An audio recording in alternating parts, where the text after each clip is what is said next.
Halo, kembali lagi bersama Klinik Bimbel. Kali ini kita akan membahas materi tentang gelombang cahaya. Oke, jadi yang pertama kita harus tahu bahwa gelombang cahaya itu termasuk ke dalam gelombang elektromagnetik. Apa sih itu gelombang elektromagnetik? Itu adalah gelombang yang bisa merambat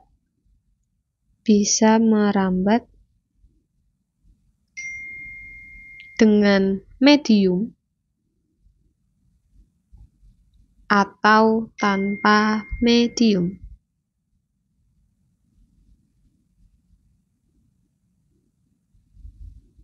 Kemudian yang harus kita tahu, gelombang cahaya itu juga memiliki kemampuan, di antaranya adalah yang pertama ada fenomena interferensi,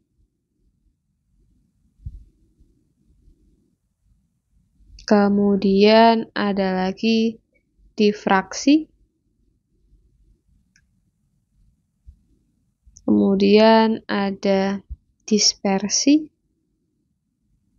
dan yang terakhir itu ada polarisasi, yang nanti kita akan bahas satu per satu. Yang pertama, kita bahas dulu tentang interferensi. Jadi interferensi itu artinya perpaduan cahaya. Maksudnya gimana? Berarti interferensi itu terjadi, ini kan ada kata-kata perpaduan ya. Artinya terjadi ketika dua atau lebih gelombang cahaya bergabung. Nah, interferensi ini juga memiliki syarat, jadi tidak hanya serta-merta ada dua atau lebih gelombang cahaya bergabung, melainkan terjadi ketika sumber cahaya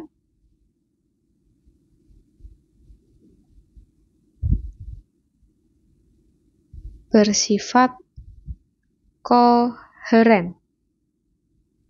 Nah, di sini ada kata koheren. Gimana sih biar bersifat koheren? Ya di mana frekuensi yang konstan,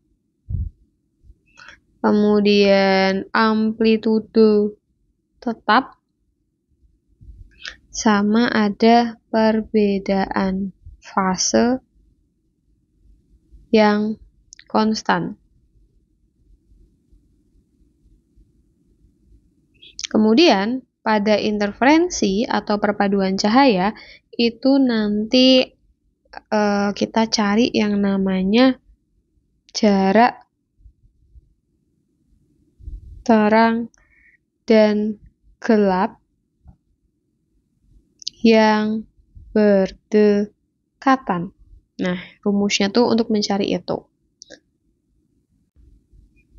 Jadi nanti kita akan gunakan nih rumus delta Y sama dengan L lambda per 2D. Kita akan gunakan rumus ini, di mana untuk delta Y, atau kita tulis aja di sini, delta Y itu adalah jarak pita terang dan pita gelap yang berdekatan. Kemudian L itu adalah jarak celah dengan layar. Satuannya meter. Kemudian lambda itu adalah panjang gelombang cahaya. Satuannya meter. Kemudian ada D, lebar celah. Satuannya juga meter. Kurang lebih seperti itu. Jadi untuk mencari jarak terang dan gelap yang terdekat, kita bisa menggunakan rumus tersebut. Selanjutnya kita akan bahas tentang interferensi celah ganda Young. Jadi ada rumus yang harus kita ketahui. Jadi kalau misalkan nanti yang ditanyakan pola maksimum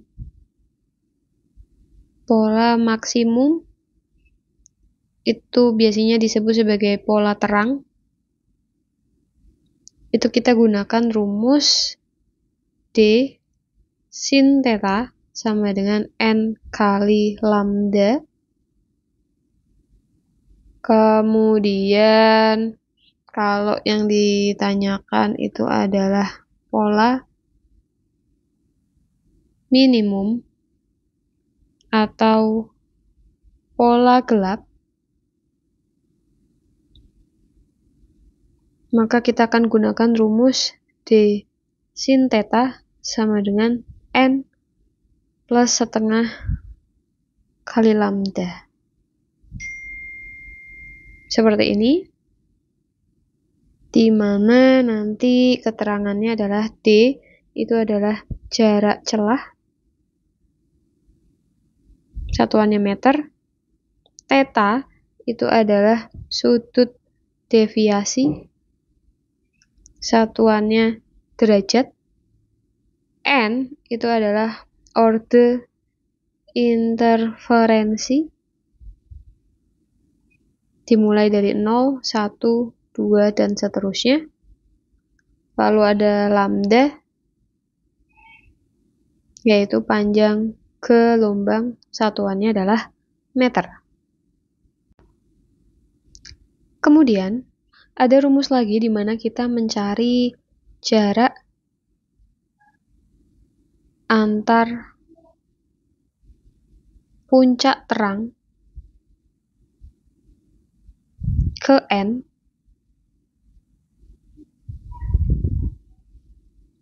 dari pusat terang. Nah, untuk menghitung jarak antar puncak terang ke N dari pusat terang, itu nanti kita menggunakan rumus D YN per L sama dengan N kali lambda. Nah, di situ kan ada N ya. N bernilai 0 itu adalah menyatakan terang pusat. Lalu N sama dengan 1 itu adalah terang pertama.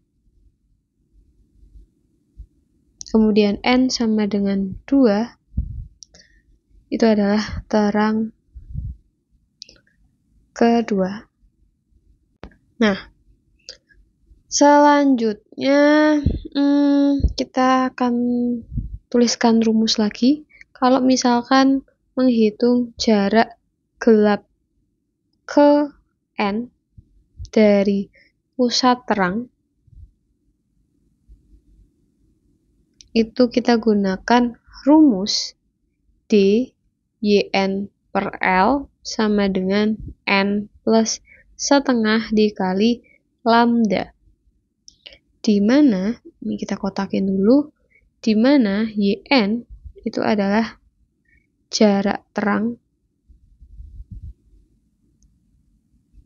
atau gelap ke N, satuannya meter, L jarak layar dari celah, satuannya meter. Lalu di situ ada N bernilai 0, itu menyatakan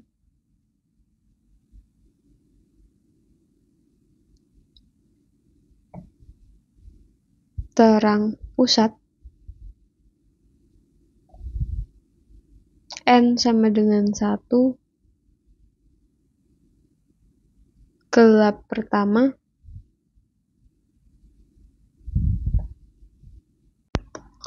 sebentar, ada ralat sebentar. Ini kan gelap ya, berarti masuknya nanti gelap pertama. Yang ini adalah gelap kedua, dan seterusnya. Selanjutnya, poin kedua itu ada yang namanya interferensi pada lapisan tipis. Nah, biasanya nanti ada istilah yang namanya interferensi maksimum atau yang disebut sebagai konstruktif pada lapisan tipis itu menggunakan rumus 2nt sama dengan M plus setengah kali lambda. Nah, sedangkan nanti untuk mencari interferensi minimum atau destruktif menggunakan rumus 2nt sama dengan M kali lambda, di mana keterangannya T itu adalah tebal lapisan tipis, satuannya adalah meter, lalu ada M itu adalah orde interferensi, mulai dari 0, 1, 2, dan seterusnya. Dan N itu adalah indeks bias lapisan. Oke, kurang lebih untuk interferensi itu seperti itu.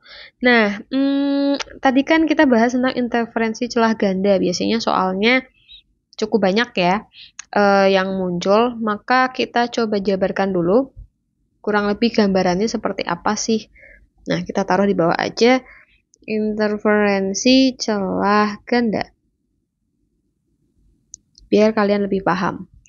Yang pertama, celah ganda itu berarti nanti ada dua celah seperti ini, di mana jarak antar celahnya itulah yang disebut sebagai D. Jadi D adalah jarak antar celah. Kemudian nanti di sini akan ada pita-pita. Kalau kita teruskan seperti ini TP. TP itu adalah terang pusat. Kemudian di atas TP itu nanti ada gelap 1. Lanjut lagi ada terang 1, gelap 2. Lanjut lagi ada terang 2 dan seterusnya. Kemudian di bagian bawah juga sama, nanti ada gelap 1, terang 1, gelap 2, terang 2.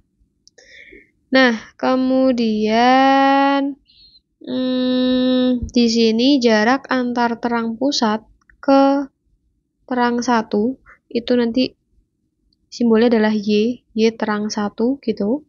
Kemudian kalau jarak antara terang pusat dengan gelap 1 itu YG1. Kemudian ini dari celah itu nanti tinggal cahayanya tuh kemana. Ini kalau digarisin itu seperti ini.